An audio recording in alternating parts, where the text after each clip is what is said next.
It's been a while. I've missed you. I think it's increasingly useful to think of Survivor in two eras. Seasons 1 through 24, which I would describe as classic Survivor, and seasons 25 to the present, which I would describe as modern Survivor.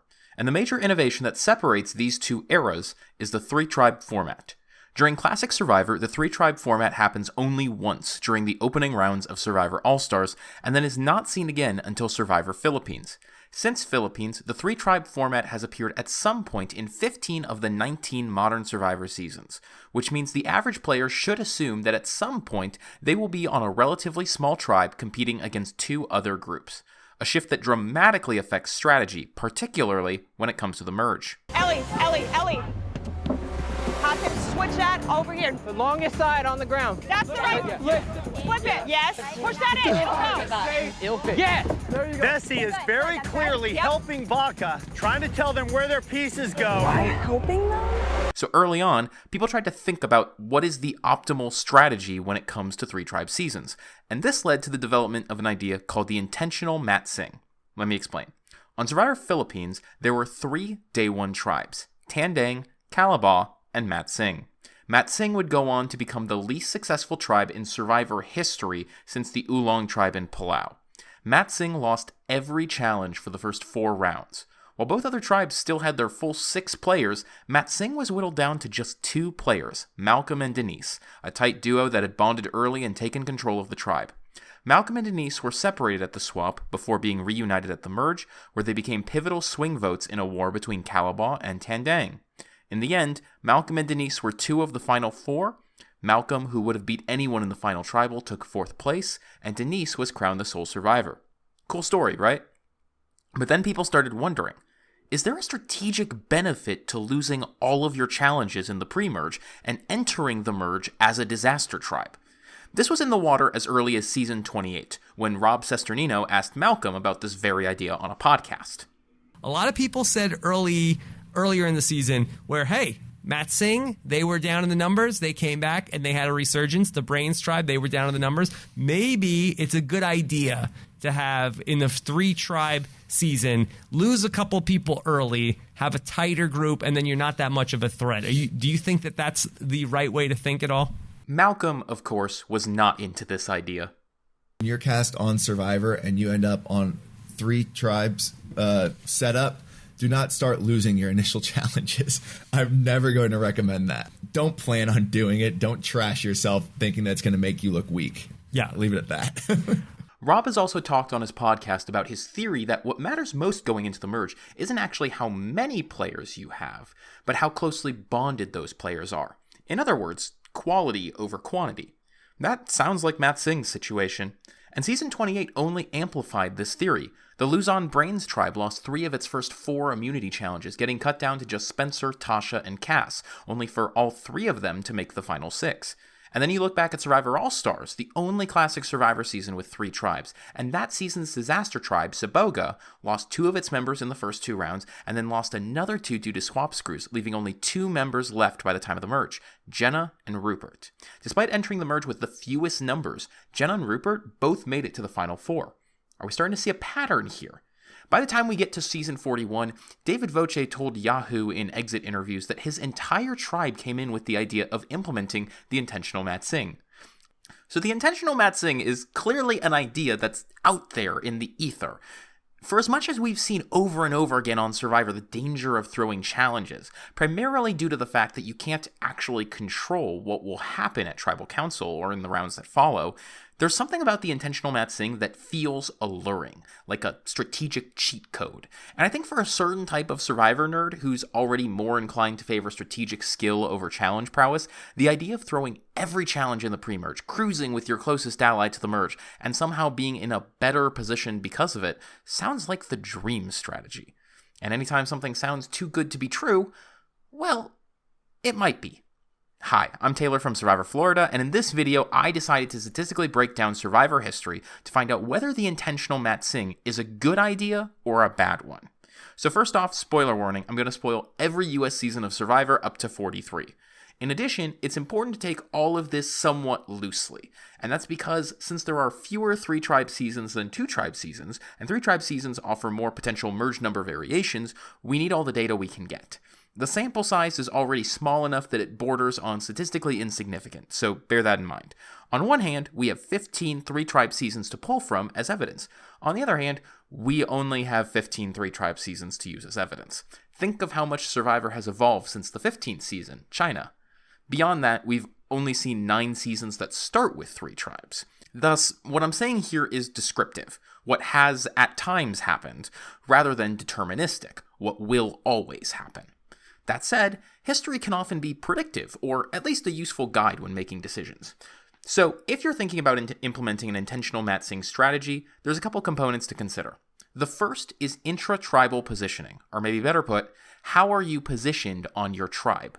If you're committing to this strategy, then you're committing to voluntarily attending a lot of tribal councils, and statistically, the odds are much greater that you'll be one of the people voted out than that you will be one of the people who survive. At least 50% of the people on your tribe are not going to survive this. For this reason alone, no one should enter the game intending to pull an intentional matsing.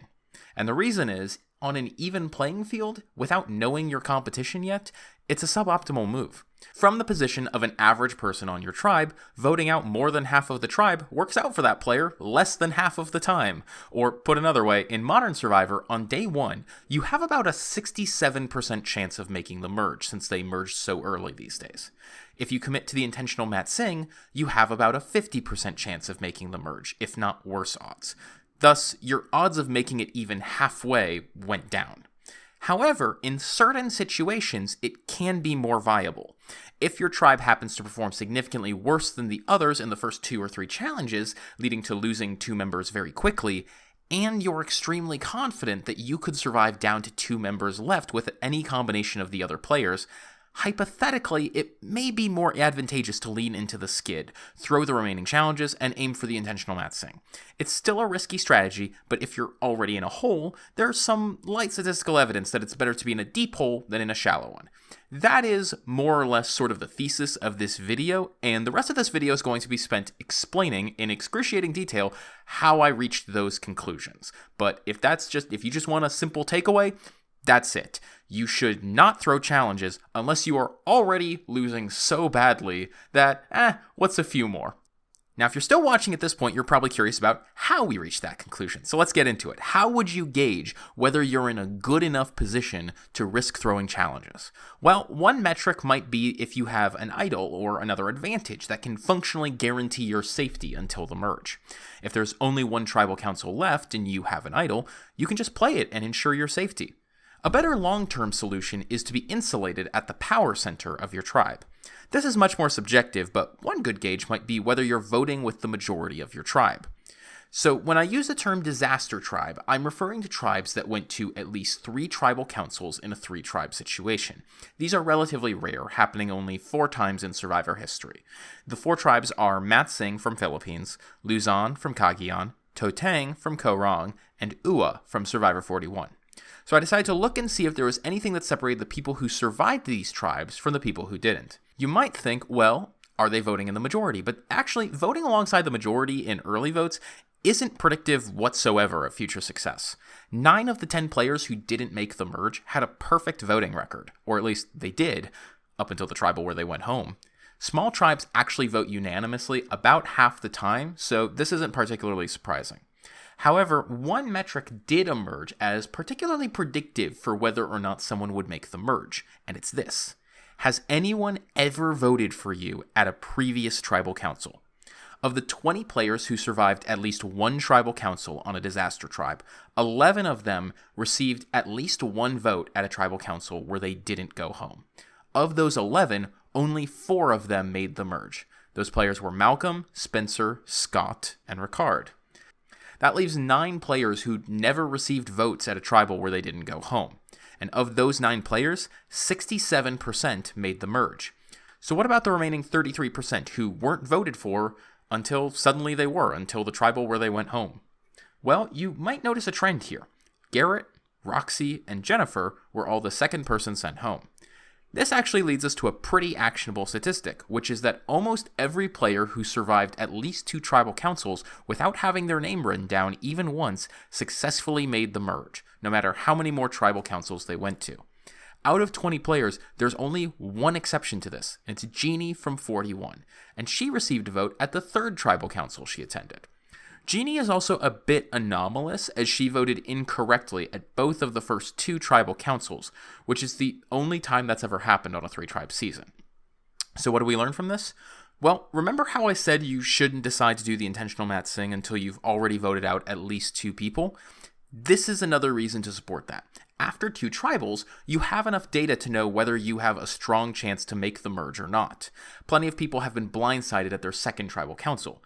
But if you voted with the majority at both of the first 2 tribals and no one has written your name down, history's on your side that you're going to make the merge.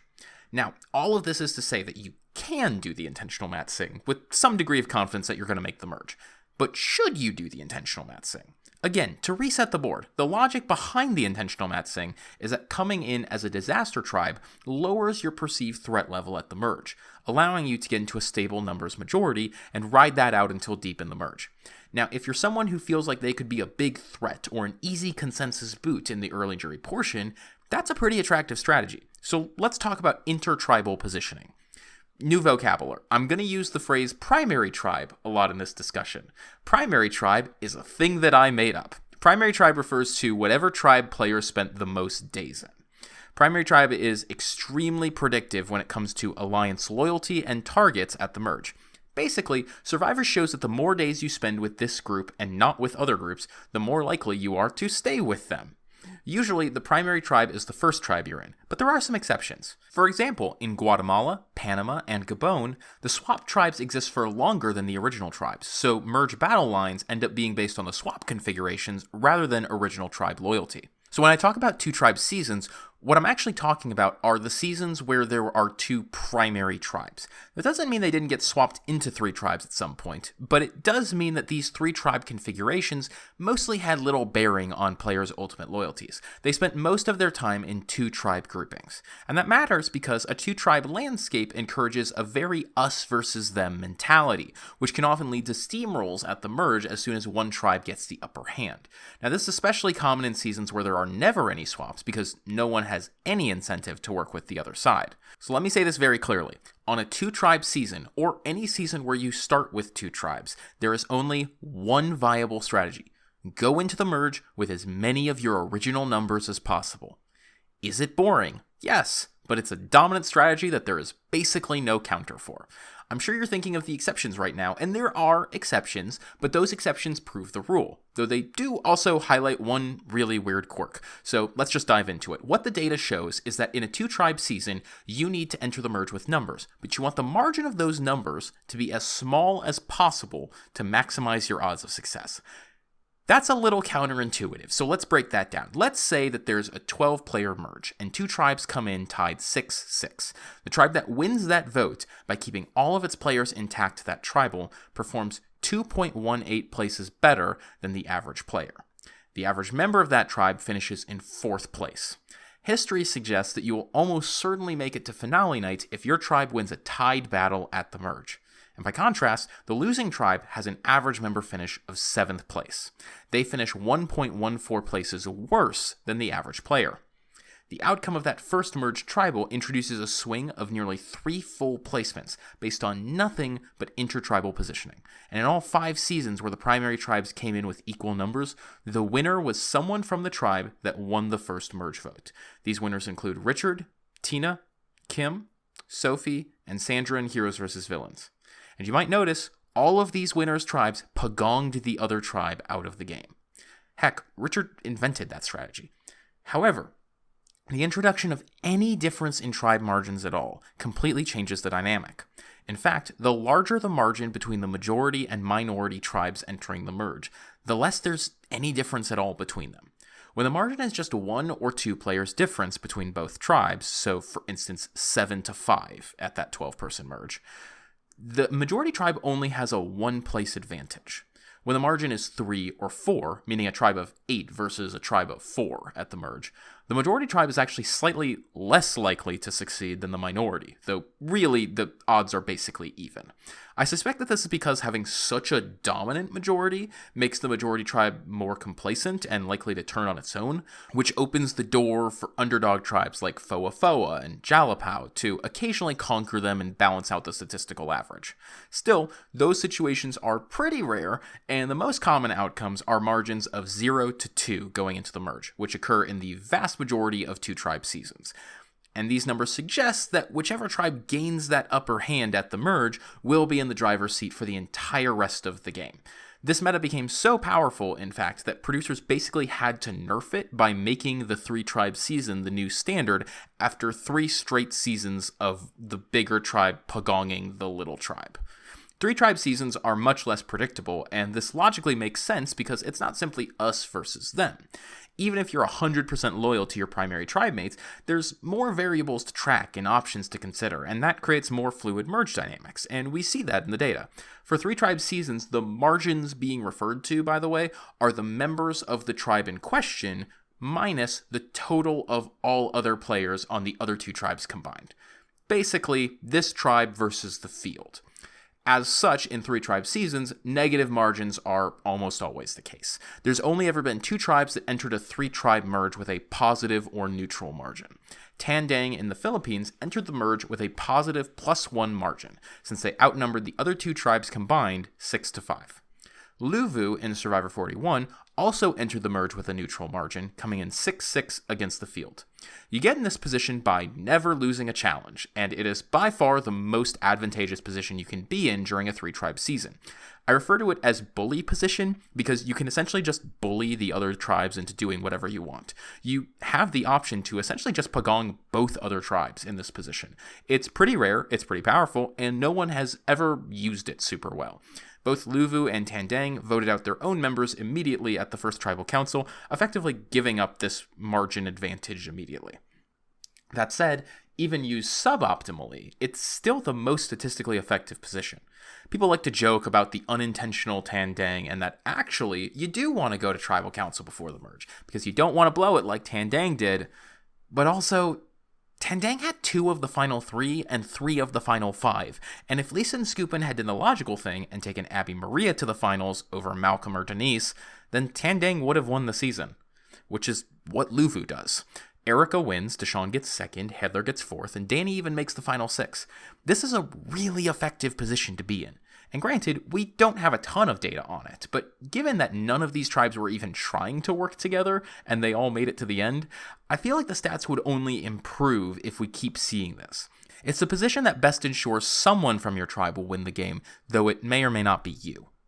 The second best position to be in is a tribe that's only lost 1 challenge pre-merge, and is still coming in as the largest tribe, with a margin of -1 or -2. Picture the Healers tribe on HHH, or Blue Collar on Worlds Apart. They're coming into the merge with 5 players, and the other tribes have 6 or 7 combined. There's a noticeable drop-off in the efficacy of this position relative to the bully position, but it's still a pretty good spot. Players in this group average 6th place overall, and usually fare better than average. It's good to be on the majority tribe, even on 3-tribe seasons. Even though it seems like they would, it's actually pretty rare for the other 2 tribes to gang up together on the largest tribe. HHH is the only time that this has actually happened. But here's the curveball. The worst position to be in isn't the minority tribe, like it is in a 2-tribe season. The actual worst position to be in at a 3-tribe merge is the middle-sized tribe. Coming in with a margin of -3 or -4 as a 4-person group is generally correlated with the worst average placement of any merge scenario. Assuming it's not a Survivor 42 situation where every tribe came in with equal 4-4-4 numbers, the 4-person tribe is also likely the middle tribe, which has by far the worst average placement, averaging 7th place across all members. Being the middle tribe in a 3-tribe season is only slightly better than being the losing tribe in a tied 2-tribe merge situation, which is the worst possible situation. So why is this the case? It's hard to say for sure. Again, I can look at the data. I can't always say like, well, here's why this will always happen, because maybe it's just a fluke that it happened this way. But when I look at the data, what I would speculate is that it's because the majority tribe has most of the power, doesn't see the minority tribe as a huge threat, and therefore decides to team up with the minority tribe against the medium tribe. And since the minority tribe is small, it's generally inclined to go along with this. Because if they say no, well, it would be very easy for them to just get taken out. Think about Shannon and Ricard teaming up with most of Luvu and knocking out Evie and Tiffany early in Survivor 41 for like an archetypal version of how this would play out. So what about the minority tribe? I would say based on the data that the minority tribe is middle of the road. It's better than being the middle tribe, but it's not as good as being the majority tribe, especially if the majority has bully position. The minority tribe actually has the best average placement overall, averaging 5th place compared to 6th or 7th for the other two, but they are less likely to win overall than the majority tribe. What's interesting is the minority tribe actually has the best average placement overall, averaging 5th place compared to 6th or 7th for the other two, but they're less likely to win overall than the majority tribe. Denise is actually the only player to ever win from a minority tribe in a 3-tribe season. Ben and Marianne came into the merge as the middle tribe or with equal margins, while Tony, Mike, Michelle, Amber, Erica, and Gabler all won from being the majority group. Instead, what we usually find with minority tribes is that they are likely to make it pretty far. No one from a minority tribe has ever been eliminated before the final 8. But also, of primary tribes entering the merge with 3 players or fewer, only 3 players have reached Final Tribal Council: Denise, Carolyn, and Ryan.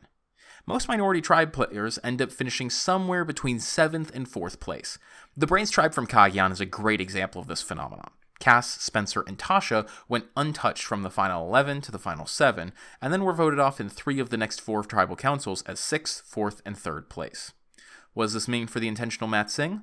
Well, if you make it to the merge from a disaster tribe, the logic is mostly sound. You're the least likely person to be targeted during the first few votes of the merge, giving you time to get your feet under you and find a solid majority alliance. However, unless you find a way to flip the underlying dynamics in your favor, your allies will probably turn on you in the late jury phase. If I had to speculate, it's probably because these players often enter the merge with the fewest relationships of anyone. This is something that's an asset at the beginning because it lowers their threat level, but in the endgame, it starts to work against them, as players are forced to choose between their longtime allies or relatively new merge allies.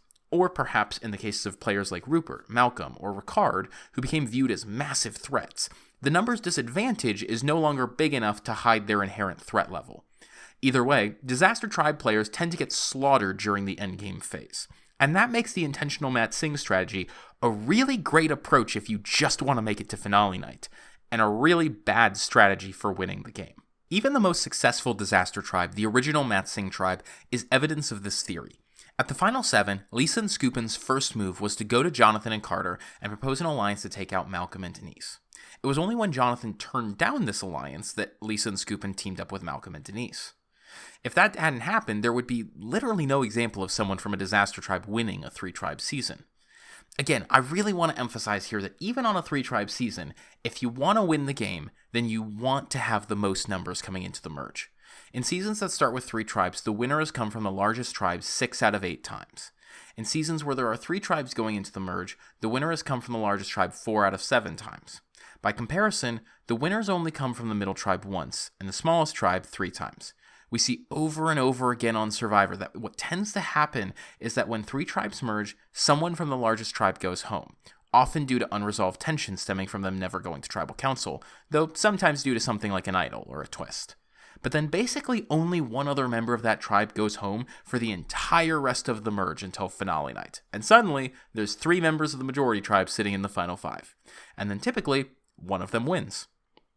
If you're skeptical of this data, let's just quickly review how all the seasons with 3 starting tribes play out, and I think now that I've spelled out the underlying trends, you'll be able to see them pretty clearly in action. It feels a little bit like seeing the Matrix once you are aware of how these 3-tribe seasons tend to play out.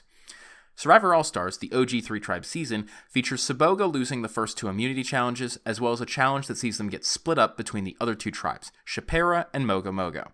While the Sabogas on Mogo Mogo get voted out before the merge, Jen and Rupert, the Saboga duo that got swapped to Shapera, never attend tribal council again before the merge, as Shapera dominates the Mogo Mogo tribe, setting up a 4-3-2 merge at 9. As the middle tribe, Mogo Mogo's 3 remaining members are picked off at 3 of the first 4 votes, being interrupted only once when Xian wins immunity and delays the inevitable. Rupert and Jenna end up making it to 3rd and 4th place, being ultimately bested by Rob and Amber from the majority Shapera tribe. We've already covered Survivor Philippines, but just to reset, Matt Singh goes to 4 tribals in a row, and then its 2 remaining players in Malcolm and Denise are split between Calabaw and Tandang. Calabaw goes to 2 tribals in a row before merging with an unbroken Tandang. After Jonathan plays his idol, RC, a Tandang member, goes home on a split vote, and then the Tandang 5, Abby, Pete, Artis, Lisa, and Scoopin, appear positioned to begong the remaining players from the final 10 on, especially after Jeff Kent gets voted out. However, Scoopin is convinced to flip against his tribe at the final 9, and Lisa gets on board at the following vote. Lisa and Scoopin try to make a final 4 deal with Jonathan and Carter, but they turn it down, so they go with Malcolm and Denise to the final 4. Carter, the last member of Middle Tribe Calabaw, is eliminated at the final 6, and Denise becomes the only Disaster Tribe player to win a season, having attended every tribal council along the way. In Survivor Cagayan, the Brains tribe goes to 3 of the first 4 tribal councils before a lucky swap puts Spencer, Cass, and Tasha into a majority position. When the 3-tribe portion ends at the swap, Beauty is the middle tribe at 5 players, while Braun has all 6. 5 of the 6 Braun players move together to Solana tribe, along with Beauty members LJ and Jeffra, but Tony, Wu, and Trish turn on Cliff and Lindsay, causing both to leave the game. Even though Braun is tied with Beauty as the majority tribe after the swap, Braun's movements are generally consistent with the actions of a majority tribe in 3-tribe seasons. Sarah, a Braun member, is the first one voted out, and then the remaining tribe members make it to the final 6, along with the 3 Brain tribe members. The Beauty tribe functions a lot like a middle tribe too, as it's functionally pagonged out of the game in 4 straight tribals. I don't think that's what Tony and Wu, who dictate the votes for this stretch, were trying to do here, but it's basically what happens, and it's interesting. And consistent with the minority tribes in general, Tasha, Spencer, and Cass get taken out as soon as they represent a numbers threat to the remaining majority members. Cagayan is crazy enough as a season that we probably shouldn't read too much into these primary tribes, but it's interesting how archetypally they behave when you look back at it from like a 50,000-foot perspective. Worlds Apart is the first 3-tribe season that doesn't have either a disaster tribe or a bully position tribe. The White Collar Messiah tribe loses its first challenge, No Collar Nagarote loses the next 2, and Blue Collar Escameca loses the 4th.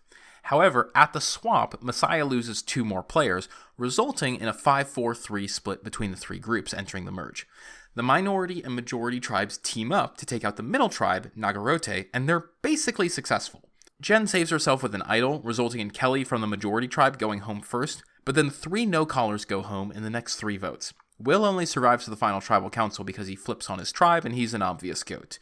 At this point, the blue collars have a 4-3 numbers advantage on the other tribes, and though the majority keeps trying unsuccessfully to vote Mike out, the game proceeds mostly along tribe lines. Shireen, who is on the minority tribe but flipped to work with Nagarote, is the first to go, followed by Tyler, another minority tribe player, and at the next vote, the majority tries to vote out Carolyn, the last minority tribe member, but she plays her idol. Mike also lets her make fire at the final 4, again keeping her alive. In the end, there ends up being 1 of each tribe in the final 3, but 4th, 5th, and 6th place all came from the majority tribe. In Survivor Co. Wrong, we get another disaster tribe in the Brawn tribe, Totang, which loses 3 of the first 4 challenges. Beauty and Brain also each lose 1 member before the swap, though for Beauty it's only because of a medevac, and then also each lose a member during the swap. Neil from the Brains tribe is medevaced at the merge, so the first merge vote features a 4-3-3 split, with the Beauty tribe having a 1-person lead. Like most majority tribes, Beauty has the first player voted out at the merge, and then proceeds to produce 2 of the final 3 in Michelle and Ty, including the eventual winner.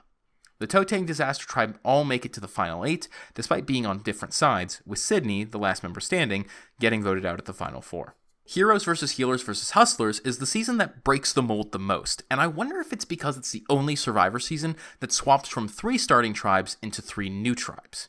Over the course of the pre-merge, the Healers tribe loses 1 player, the Heroes tribe loses 2, and the Hustlers tribe loses 3. It should be noted that I don't count the original Hustlers tribe as a disaster tribe because they only went to 2 tribals together as a group before the swap, but they do behave somewhat like a disaster tribe both numerically and functionally. Still, you would expect in a normal season that the Healers tribe would team up with the Hustlers to take out the Heroes, as normally happens to the middle tribes at the merge. Instead, this is the only time in Survivor history where the 2 smallest tribes worked together to take out the largest tribe and didn't just give that up after 1 vote. The Healers are isolated and voted out in 4 of the first 5 tribals, with the last one standing, Dr. Mike, getting voted out in 5th place. So with the majority tribe getting taken out early, the middle tribe of Heroes acts a lot more like our usual majority. Ben and Chrissy get first and second place, Ashley makes the final 6, and JP, the only one to be voted out before final 6, has to be blindsided by his own allies at 9. Lauren, Devin, and Ryan, our Hustlers pseudo-disaster tribe, make it to final 7, and Ryan and Devin finish in 3rd and 4th, as is typical for minority tribe members. Ben is the only example of someone from a middle tribe winning, and it does seem to be a result of the middle tribe assuming the majority position this season by aggressively targeting the actual majority at the merge. The next time we saw 3 starting tribes was in Survivor 41, and the new format brought a new wrinkle.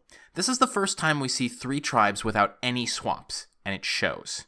The Luvu majority tribe, which made it intact to the merge, takes partial advantage of the bully position. 4 of its 6 members make the final 6, and of those who didn't, Sydney was voted out of a tribal where all but one of the vulnerable players were other Luvu players, and Nasir gets voted out at a split tribal council. Meanwhile, the middle tribe, Yase, gets voted out in 3 of the first 5 votes, with only Xander surviving to the final 3 as a 0-vote finalist. 41 also features a disaster tribe in Uwa, with only Shan and Ricard making the merge. They're an interesting duo to consider, as Shan appears to be, based on the edit and the interviews, the leader of an alliance and the dominant frontrunner to win before she gets taken out in 8th place, tied with Shireen for the earliest any minority tribe member has been voted out. Meanwhile, Ricard survives 2 more votes until being voted out at the final 5. I'm personally fascinated by Survivor 42 since it's the only 3-tribe season where all 3 tribes came in with perfectly equal numbers, 4 to 4 to 4. Now you'd think that would make the season exceptionally fluid, tribally speaking, but in fact, the season is dominated by 1 tribe, the Taku tribe, which makes it all the way to final 6 before anyone is voted out. I have a loose theory about this. At the first tribal of the season, half of the players are immune due to the hourglass twist, and Tori wins individual immunity. This means that Ika functionally has no players who are vulnerable at the first vote, turning it into a showdown between Vati and Taku to see which tribe will get to remain intact and which will crumble. Taku wins, and it seems to have an effect almost reminiscent of zero-margin 2-tribe seasons, in which it bands their group really tightly together and prevents the sort of splintering that's more common in 3-tribe seasons with many factions. Instead, Vati and Ika are almost completely obliterated over the first 5 merge rounds, with only Romeo and Mike surviving that stretch and making it to the final tribal council, where they both lose to Marianne from Taku, the majority tribe. As of recording this video, Survivor 43 just finished, and what a ride it was. It's the first 13-person 3-tribe merge we've seen in US Survivor. The numbers stay relatively balanced between all tribes for most of the merge. That said, Baka came into the merge with numbers, 5 players to the other group's 4, and most of the usual patterns showed up again. Baka had the first player voted out in Ellie, 2 of the final 3 in Owen and Gabler, and the season's winner in Gabler. The big thing to note here is that none of the tribes on 43 meet the qualifications for a disaster tribe from any perspective, so this season isn't going to help us answer the big question.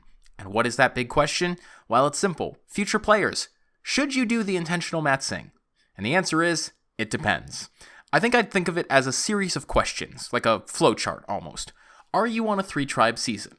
If not, no! You need to win as many challenges as possible to prevent a pagonging. But let's say, yes, you are on a 3-tribe season. Have you already voted 2 players out? If not, no, you're still in contention to be the majority tribe at the merge, and that should be your primary goal. It gives you and your tribe mates the best odds to win the game and get far. But let's say, yes, you have already voted 2 players out. Did you get any votes at the last 2 tribal councils? If the answer is yes, you should not throw a challenge. The odds suggest that you're not going to make the merge in your current tribe configuration if you go to another tribal. But let's say, no, you haven't received any votes at those 2 tribals, and what's more, you voted in the majority every time. You feel safe with your group. Should you throw the rest of the pre-merge immunity challenges? In this position, and this position alone, the analytics suggest that you probably should. You're likely to make the merge at this point. If you win out from here, you have a strong chance of becoming the middle tribe at the merge, which is the worst position to play from. Losing out gives you the opportunity to disappear under the radar for a few rounds at the merge. And as I said at the beginning of the video, the evidence suggests it's better to be in a deep hole than a shallow one.